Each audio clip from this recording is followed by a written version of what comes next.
fait désormais 2 mois que le gouvernement méprise le mouvement social d'ampleur historique contre la réforme des retraites. Aujourd'hui, nous sommes encore 24 000 dans la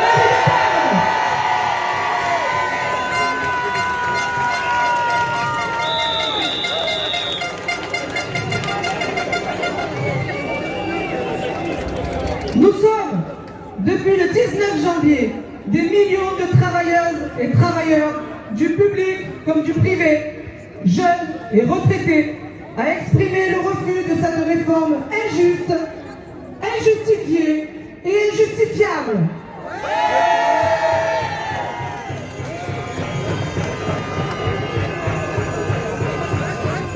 Ce gouvernement a fait le choix de ne pas permettre aux députés d'exercer une de leurs missions essentielles, qui est celle de s'exprimer par un vote sur un projet de loi. Le choix d'un projet de loi de financement de la sécurité sociale posait déjà la question de la volonté réelle du gouvernement Borne à permettre un débat sur l'avenir de nos systèmes de retraite par répartition. La suite nous a donné raison.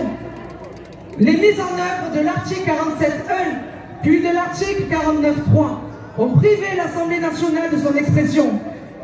Même la procédure du Sénat, majoritairement acquis à cette contre-réforme, a été accélérée.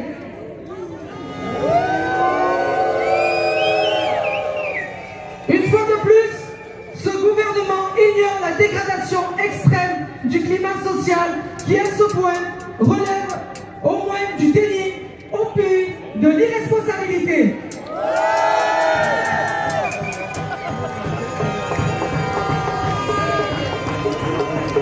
La lutte est rude, difficile et contraignante, mais elle reste la solution.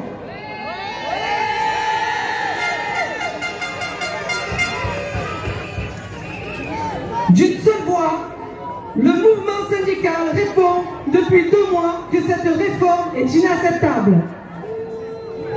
Nous pouvons être toutes et tous fiers de porter cette unité syndicale face aux ténors médiatiques qui aimeraient bien nous diviser, voire nous opposer.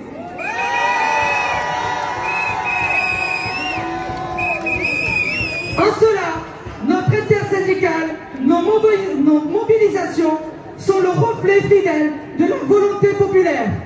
Le soutien ne faiblit pas.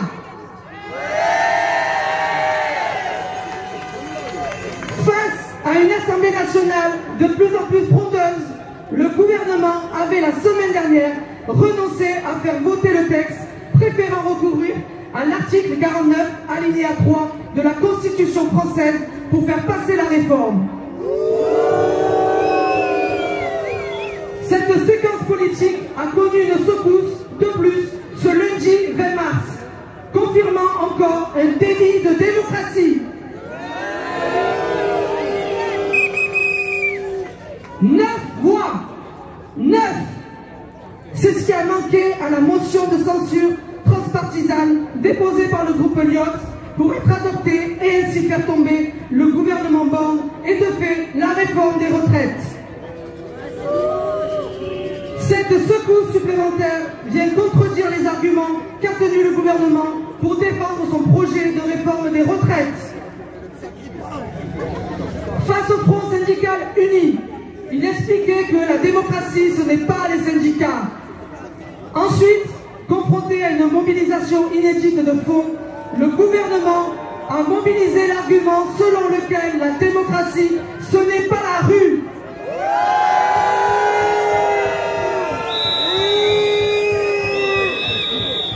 Pourtant, 60 à 70% des Français, 90% des travailleurs s'opposent toujours à cette réforme très impopulaire.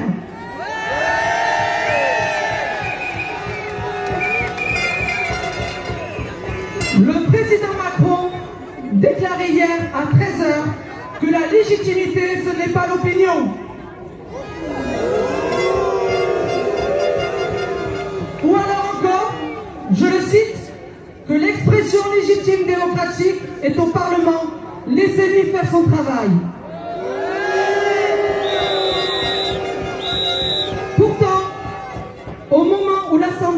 justement faire son devoir et s'exprimer sur ce texte, le gouvernement lui en a retiré le droit face aux incertitudes sur le résultat du vote.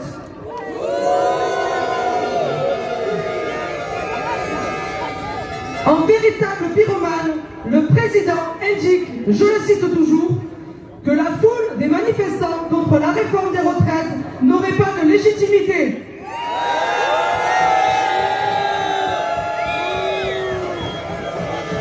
Pour lui, le peuple ne peut s'exprimer qu'à travers ses élus.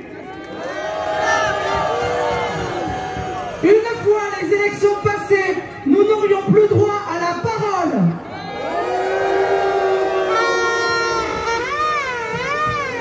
Une fois les élections passées, nous devrions accepter des décisions dictées par des intérêts politiciens.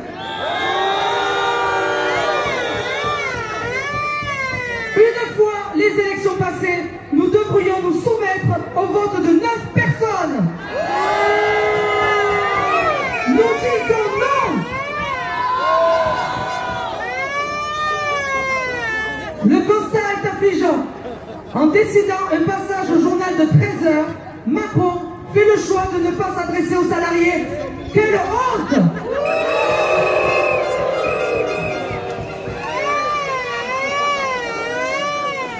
En résumé, il n'est ni question de retrait, ni dissolution, ni de référendum.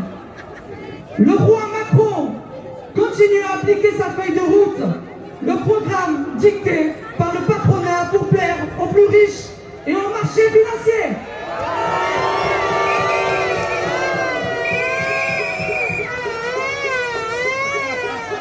Et pour nous, la foule, comme il aime nous appeler, circuler, il n'y a rien à voir.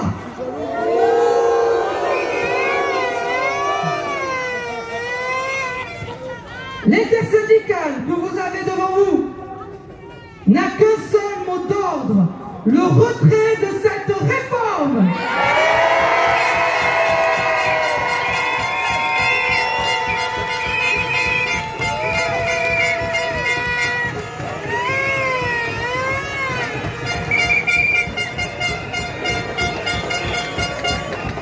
Les épisodes récents au Parlement ne changent pas le fond de la lutte engagée. S'ouvre donc maintenant un nouveau temps institutionnel. À cet effet, nous attendons le résultat du recours constitutionnel. Nous nous inscrivons pleinement dans la dynamique d'un référendum d'initiative populaire qui permettrait la mise en œuvre d'un débat qui n'a pas eu lieu.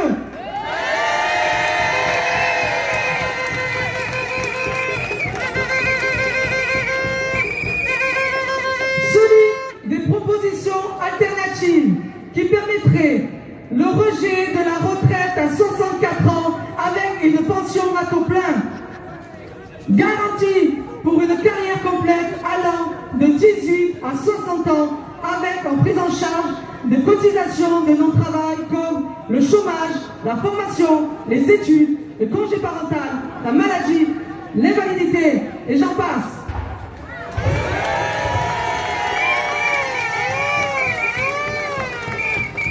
Un projet qui est financé au plus juste et qui tient compte de la pénibilité des carrières longues. Continuons la mobilisation.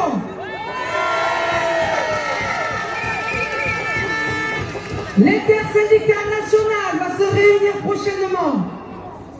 Restons unis.